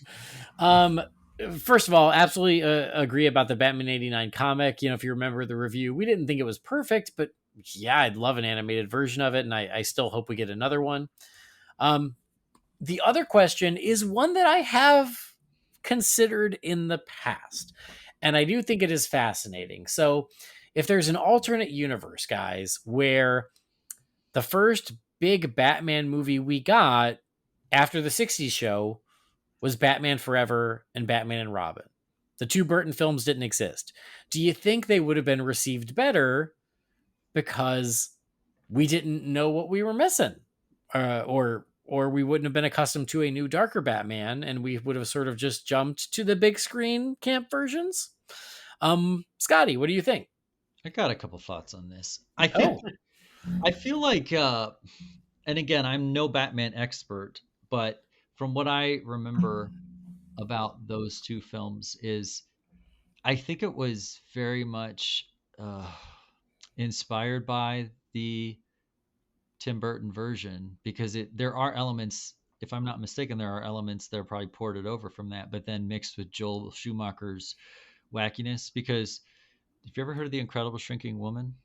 Yes. Yeah. Yes. So I know he was responsible for that, which I love that movie. But if he didn't have Batman 89 as a template, or if that wasn't in the zeitgeist, or he wasn't aware of it, and he just came up from it from the 1966 show and then added his Joel Schumacherness to it, it could have been something completely different. And it might have been I don't know, like Super Mario Brothers, the movie, where it was such a mess that people just swept it under the rug and are now only appreciating it for what it is. Do you know what I mean? Yeah. Well, because you're right. I mean, like the Schumacher films, they really are. They're essentially taking the Burton films and mashing them up with the 60s show. Right. It's kind of both. Yeah. And so, yeah, it's an interesting combination. Mm-hmm. Michael, what do you think? Do you think we would have liked him better if we did not gotten the Burton films? This is a really interesting question. And I feel like this question has kind of been asked in the Star Wars realm before. Like, if George Lucas had started with episode one, what would that have meant for the Star Wars universe after that? And I think this would have completely changed the landscape for Batman because I feel like Tim Burton's Batman in '89 was the first more serious superhero movie we had gotten since the Superman movies. Maybe I can't remember Yeah. if there was one like after that, and I feel like there was always a very uh, campy perspective of superheroes prior to Burton's Batman. And I feel like if we hadn't gotten that and gone right into the Schumacher movies, then that mindset would have continued. And I think it probably would have changed the landscape for Batman movies going forward, maybe even superhero movies going forward, especially if they would have turned out to be, the box office successes on the level of Burton's Batman. So I think it would have. I mean, fans definitely would have come out for them, and I think people would have said, "Oh, I guess this is what everyone wants from a superhero movie," and that would have become kind of the blueprint going forward. So it's just a really interesting question. It's almost like Doc Brown's chalkboard with a different timeline going off in a different direction, That's such an interesting take on it because I didn't even think that far ahead. To quote Doc Brown, I wasn't thinking fourth dimensionally. I've got a question. So I remember, when did Death in the Family come out? 88? So it was 88. Okay. And then obviously Burton was 89. Because I remember I had started collecting comics in 85, and I don't think I really collected much of Batman. I was like into Crisis and Who's Who and Red Tornado and all the weird crap. But I feel like Death in the Family was like a big turning point for making Batman much more serious. I could be wrong, but it was one of the things. There could have been some earlier. Yeah, there were quite a few in the. I don't even want to say. I mean, yes, decade, but really in the 5 years prior to the film, like with The Killing Joke, because The Dark Knight Returns, Death in the Family. Yeah. So, like, I'm assuming that those somehow informed Tim Burton because they were like already wanting to take it in a more serious direction, even though it was like serious through the lens of Tim Burton, but it was definitely more adult. Yeah. So like, and I mean that is true too. I mean, Batman had already been redefined in the comics at that point. Yeah. And yes, it really started in the late 70s with Denny O'Neil and the way he really started redefining Batman, and that put Batman on a more serious trajectory, but it was really the mid 80s of the ones that I just mentioned that changed everything. Tim Burton has been on record about how much he loved The Killing Joke and how much that it inspired him for the film and everything. Yeah. So, but to go back to the question, here's, oh man, would we have liked them better if it was just the Schumacher films? I think we would have. I think we would have thought they were better movies because we'd have gone, oh, it's a TV show with just a lot more money. Right. Yeah. Right. Because yes, Batman had been redefined in the comics, but as far as greater pop culture, that TV series still loomed large. And so I do think that if the first ones that came out were the Schumacher ones, we'd go, oh, right. It's just, it's a bigger, more action-packed version of the TV show. And even to this day, the people who like those movies, that's sort of the way they see it, is they're like, you know what, if you just look at it like the 60s show, that's all it is, and then it's fun. Yes, I think that would have helped their reception, but do I think they would have become the phenomenon that Batman did in 1989? I don't think so. Because in 1989, Batman became such a huge deal because not just because it was Batman, but it was because it was Batman like you had never seen him before. Right. And Right. that was one of the unspoken marketing hooks of like, this Batman is not your daddy's Batman. Right. And that was such a huge thing. And it was a talking point of like, in this movie, we're bringing Batman back to his dark and serious roots. That was like part of the conversation. And I think all of that gave Batman this like X factor, this cool factor. Cause it wasn't just, oh, it's the first Batman movie since 1966. It's the first Batman movie that's really Batman. Yeah. And yeah. that's not to say, that's again not to say the 66 movie isn't really Batman, but that's how they sold it. Of like, oh, all that Batman stuff was fun, but this is Batman. That was sort of the attitude, right? And so if it was forever, would people have embraced it more? Yeah, probably, but I don't know if it would have become the same huge hit that Batman did in 1989. And then to your point, Michael, without Batman doing what Batman did, what does that do for the comic book genre? Right. And superhero movies, et cetera, et cetera, et cetera. I mean, because yes, Batman changed superhero movies, he changed comic book movies, he changed summer movies. Yeah, no kidding. And he changed event movies. Yeah. And I don't know if the Schumacher films would have carried enough weight to have that same influence. Yeah. Well, and I kind of think, I'm not 100% sure, but I almost feel like Batman kind of started the gritty reboot of something silly. Not silly, something comic book related. Yeah. Because like if you look at Superman, those had a totally different tone, and I would say they're probably in a lot of ways similar to the comic. But yeah, because I feel like after this we saw a lot more reboots like this, because obviously Batman was a trendsetter. Yeah. In many ways. Yeah, I feel like there was like a darker element to comic books that you both talked about. That it almost seems like Hollywood for years was afraid to take the comic book characters and stories seriously for the screen, or it had been since Superman anyway. And Superman, even especially like by like the third movie, had changed its tone and had gotten more humorous and campy as well. What was it? Lois Lane in the first instance. Can you believe I got kidnapped? But I feel like Hollywood would shy away from that and felt like they had to make it camp, and Batman went the complete opposite direction. And I think while it may have been several years after Burton's Batman movies that we saw that again, I think it kind of opened the door for that. And I agree with you, Andy, they would have been popular because I think people were thirsty for a Batman movie, but I don't know how different they would have been if Batman '89 hadn't come first. Mm-hmm. Yeah. All right, fascinating. Good question. Yeah, I mean, God, that could be an episode unto itself, and it almost was. Next email here is from Aaron K. It says, "Good day, legends. I hope you're well. Now we all know that James Gunn likes to reuse his actors, like Jennifer Holland, Michael Rooker, etc.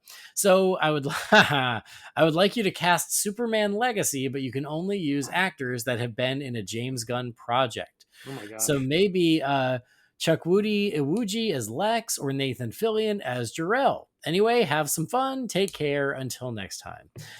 Thanks, Aaron. Oh man, that's its own episode too. Wow. What's funny is we did on the last episode, someone asked something kind of similar, is they asked us to recast the Guardians, but in DC. But Aaron is asking specifically for Superman. I can't promise to do it all, because again, that takes some thought, but we can see what we can do off the cuff.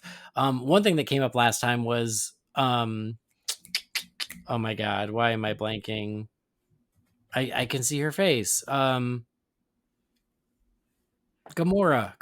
Why am I blanking? Zoe Saldana, of course. Was it Brendan? Who did I have on the last episode? Brendan. Yeah, it was Brendan. He said I could see her as Lois, or maybe it was Jamie who said that on a previous episode. And I was like, yeah, I think Zoe Saldana could be a great Lois Lane. I would have no problem with that. Yeah. Is there anyone from the Guardians or I guess James Gunn filmography that you guys could see in a new Superman movie? Michael? I was thinking of Michael Rooker as Lex Luthor, because if you think about him in Mallrats, Oh God. he kind of looks like Lex Luthor in that movie. So that was the first one that came to mind. Okay. I'll go Michael Rooker for The Parasite. Oh, I don't know if I know The Parasite. The Parasite. Yeah, Gotta just look that up. Scotty, any thoughts? Absolutely. I think we need to see Glenn Close as Lex Luthor. Oh, wow. Okay. Mixing it up. She's terrifying and she's fabulous. I always forget she's in the first Guardians. I just rewatched it before 3 and I was like, oh yeah, that's right. She's in this. I also forgot John C. Reilly was in it. Right. Oh man. So you know what? Michael Rooker always plays the bad guy. What if he was Perry White? Oh, that'd be good too. Where like he can keep his gruffness, but he could actually be a nice guy for once. Yeah. I know I just looked up The Parasite. Yeah, that would be good. I know people would say Chris Pratt is Superman, but I just can't do it. Well, let's see. I'm looking at some of the other people just from Guardians, and I'm trying to just going based off of this. I think the closest Superman we could get, which would be goofy, would be John Brotherton. I didn't realize he was in this. Who's that? It's the guy from Fuller House, the vet. It says he was Nova Star Blaster. Oh, that's right. He's in the first Guardians movie. That's right. But he's like one shot. I forgot about that. Oh my God. Yeah.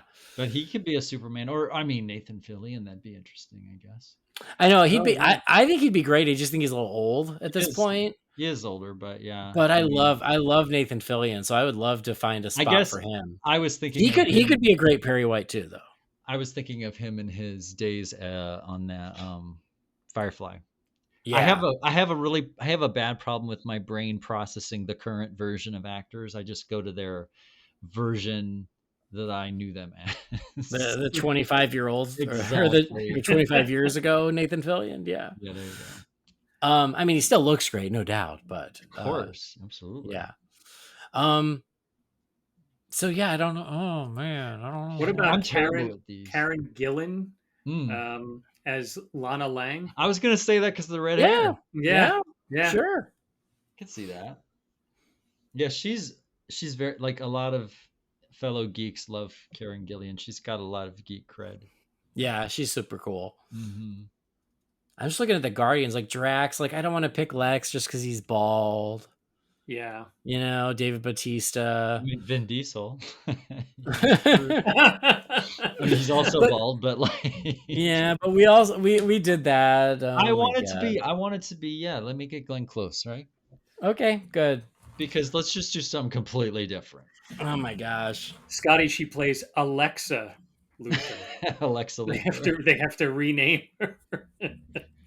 It's like when because Glenn Close is kind of in that category of like Jane Fonda of. I remember when I was watching, I think it was The Newsroom.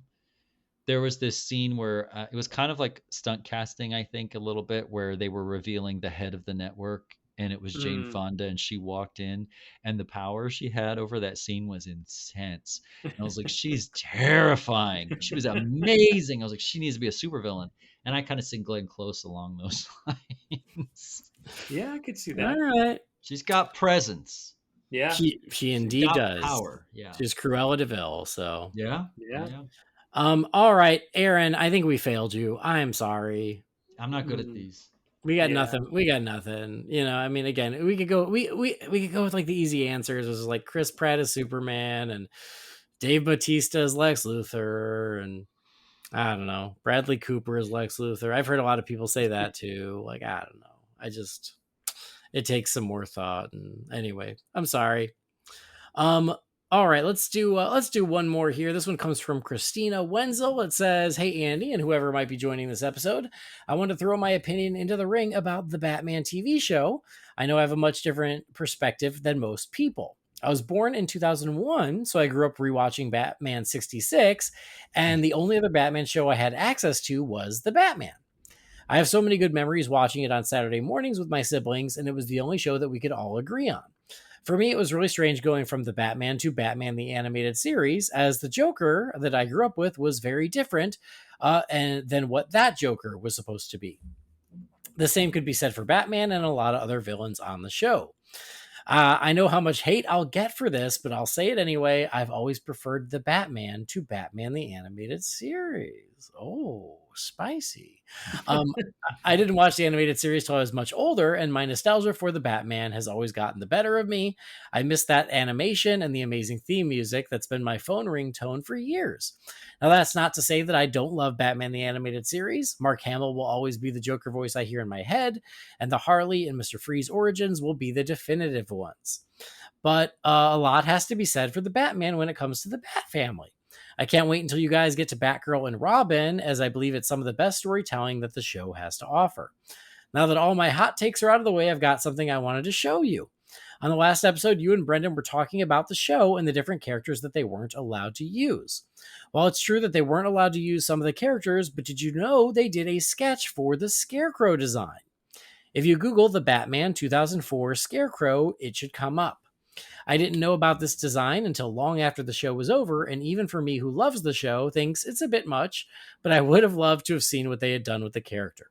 Anyway, that's my rant. Thanks for everything that you do. I'm a listener for life. Christina. Thank you, Christina. That's awesome. And you know what? Like, I love that perspective. I love it. And it makes total sense. Like, if you grew up and that was your Batman animated series growing up, of course it's going to be your favorite. Like, that's what made you fall in love with Batman. So in your mind, that's what those characters should be. It's kind of like what Scotty was saying earlier about how like the superpowers versions or the Jose Luis Garcia Lopez versions were like the quintessential versions because those were the versions when we were growing up. Mm-hmm. And the Mego versions are Michael's versions. Like it's makes perfect sense. And so I totally get it. And I appreciate the perspective. We will get eventually around to Batgirl and Robin on that show. And I agree with you. I do think the show continues to get better and they're both great in it. And I Googled the Batman Scarecrow design and it looks kind of exactly how I would expect this show to do the Scarecrow, in that you go, yeah, I see that it's the Scarecrow, but it's different and unique and a little off the wall, but okay, all right. I don't hate it. And it seems like it would have fit into the show perfectly. So I appreciate the heads up on that because, yeah, I didn't know they did that. And I'm kind of bummed that he didn't get an episode because I love that character a lot. So, Christina, thanks for the hot takes. I appreciate it. And it's all good. So I don't know if you guys have even seen the Batman and Michael Scott. I don't know if you guys are familiar with what we're talking about. It's the animated series from 2004 that just does very unique takes on the Batman characters. And so it's kind of a black sheep, but it has its fans. I didn't even know there was a Batman animated series in 04. Was it like was it on Saturday mornings or was it on one of the cable channels? It was, I think, Saturday mornings, and I want to say it was like WB. Oh, okay. Before it became the CW, remember it was the WB? Yeah. Right. I think that's what it was. And interesting, 04, that's kind of when we were in between Batman worlds, right? Because the Schumacher movies were the late 90s, and then Christopher Nolan's was the following year, right? Well, and that's what we figured out when we were talking about it, because they never used Scarecrow, Ra's al Ghul, or Two-Face. And we were like, that's so weird. And then we were like, well, this was 04. They probably had the script for Batman Begins. Oh, yeah. And the earliest version of the script did have Harvey Dent. And so that's why those characters were off the table, which is what led to Christina going, they didn't use the Scarecrow, but they were ready to. And I'm like, oh, that's interesting. Very interesting. Yep. We've been watching it as we do the show. And again, it has its fans, and then it has people who it's just not their thing. And I get it both ways. I've made my peace with it, and I think it's fun for what it is. But look up, like, especially the Joker is sort of the big divisive one, because the Joker's pretty off the wall. Interesting. Scotty, any thoughts? Yeah, I don't think I had seen this one unless you showed it to me at some point. I don't think I ever did, because I didn't get into it. I don't want to say too recently, but like, I think I only watched the whole series like 8 years ago. Okay, I'm looking at it now. I see. It's kind of got like it's very stylized. I'm looking at it too. Yeah. Yeah, wow. Okay. Yeah, the Joker, he is very different. Indeed he is. Yeah. Well, it's almost got like that Cartoon Network Teen Titans Go Yeah, style, or like very stylized. the Johnny Bravo Yeah. types. Yeah. Yeah, animation. I will say, regardless of what you think of the show and the designs, the animation is actually really impressive. Huh. Like, there's some really impressive animation in there. So what was this aimed at children, or was this aimed at teenagers? So how silly is it, or how serious is it? It's not silly. It's never like goofy, but it was definitely aimed at a younger audience, because they made it a younger Batman. And they showed it during the time when kids were watching TV. So especially at the beginning, the stories were just very simple. Mm-hmm. So it was never goofy or ridiculous like a Teen Titans Go, but they just kept it pretty simple, and it was a little more focused on the action than it was the story. And I think that does change as the series goes on. But it's the Batman Returns Diet Coke commercial of Batman animated series. Wow. It's kind of the one that got, flies under the radar and gets forgotten between Batman the Animated Series and then Batman the Brave and the Bold. Well, I can definitely appreciate the sentiment of your favorite series or interpretation of a character being one that's either forgotten or not as popular, because like I said, I tend to gravitate towards those as well. And it ran for 4 years too. Yeah. Wow. They did 5 seasons. Wow, that's something. There you go. The more you know. I do kind of remember some of these. Like Riddler looks familiar, like that version of him. Mm-hmm. I mean, they had toys on the shelves, and wow. So Scotty, back when you and I used to do like Toys R Us runs, they were probably out there. Where I remembered it from. Yep. Interesting. Wow. Okay. All right. Well, I have a couple emails left, but it is getting late, and so I'm just going to leave them for next time, because we ended up going deep into some of these questions. And that's okay. That's fun. That's part of the fun. Absolutely. So yeah, if you guys have written in and you're like, wait, you're not going to read my email, don't worry, it's still here, and we'll get to it next time. So thanks for your patience. But we're going to start wrapping this one up. So much fun. If you do have something for the Wayne Manor mailbox, please send it. Please send it to Holy BatCast at rf4rm.com. Send your questions, your thoughts, whatever, your input. We love to hear it, and we'll get to those on the next episode. But that'll do it for this episode. Gentlemen, always a pleasure. I love talking commercials with you guys. If I could get paid to do it, I'd make it my job. That's right. Anyway, Scotty, always a pleasure. Thanks for joining. And where can we find you? I'm also on 2 other podcasts on this network. I'm on Why Not Futurama with Andy DiGenova, and From Pencils to Pixels with the fabulous Michael Lyons. And I can also be found on Twitter as ScottHopkins76. Awesome. I'll say I listened to the last From Pencils to Pixels. Yeah. Oh, good. About Ruby Spears, and I of course thoroughly enjoyed it. But I loved that there was a little DC love in there, because they did Plastic Man. They did, yeah, and they leaned into DC when they did Plastic Man. It was so fun. The comic, yeah. So yeah, when you mentioned Plastic Man, I was like, oh my god, I remember that show. Yeah. And it inspired another show idea for this show. So thanks, guys. That's on you. Oh, very good. Yes. Michael, thank you as well. And I mean, we just talked about From Pencils to Pixels, but tell us where else we can find you. Yeah, well, you mentioned From Pencils to Pixels with the one and only Scott Hopkins, and Andy earlier. You mentioned Disorder, every Disney film with me, you, and Hunter Fagan. You can also find me out there on Twitter at mlyonsfl, and my book, Drawn to Greatness: Disney's Animation Renaissance, which is published by Theme Park Press, is available now on Amazon, or you can head over to my website, wordsfromlyons.com, and you can find out information about it there and purchase a signed and personalized copy, and also find out more about my writing for my blog, Screensaver, for the animation websites Animation Scoop and Cartoon Research, and also when a new episode of the podcast drops, it's available there as well. So thanks so much for having me on. This was a lot of fun. Always such a good time. Thank you both, and thank you everybody who's listening. Thanks for joining us. Please do subscribe or follow the show wherever you get your podcasts. And another way you can support us that doesn't cost you a penny, just costs you a second of your day, is to just rate and review us wherever you get your podcasts. If you love the show, that's the easiest thing you can do. Just give us 5 stars, say a couple nice words, and that would be wonderful. We would love you for that.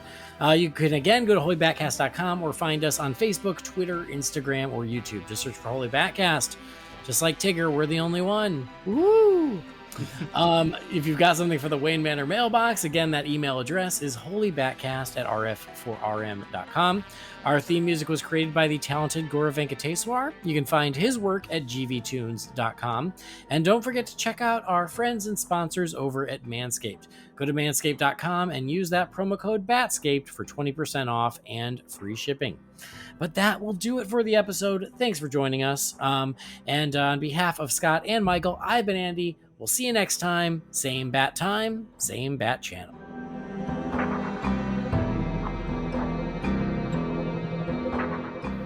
Holy BatCast is not affiliated with Warner Brothers or DC Entertainment. The views and opinions shared by the participants are theirs and theirs alone and do not represent the companies or organizations they happen to work for.